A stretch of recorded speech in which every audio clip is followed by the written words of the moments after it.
Learning to ask God clarification of when you thought you heard from him, what was genuinely him and what was not. Because I know that's helped me to discern the difference between his voice and my own, so that if nothing else, I know what he's saying to me, but then I have a peace in moving in that direction or away from something, because that is his voice. And then people can say, well, how do you know it's God? Well, I mean, that we train our ears to hear. It's like hearing your mom's voice when it's dinner time, right? Like you're trained to that. And so all right, let's go eat. So we have to know that discernment there, and just ask him, Lord, was this you, or was that my own wanting of that? And he'll help you separate the two.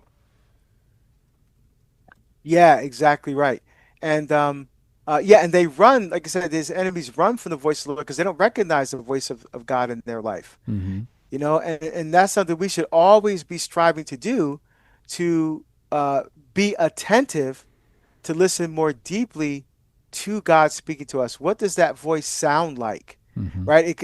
And now David is describing this as thunder and lightning and hail and flames of fire, a very powerful presence of God. Yeah. And the Lord can also work powerfully in our lives as well if we give him the room and we give him the space and we have the desire to allow him in. So we're not afraid. And in fact, we respond to God's presence with love and with fidelity to his voice. I love that when you said give him the room, like, you walk into all right, the Lord has the floor, it's like, just giving him plenty of space so that you've got, it's like, writing in the margins of your Bible, right? It's like the wider the margins, the more room to write what he's saying to you. Yeah, exactly.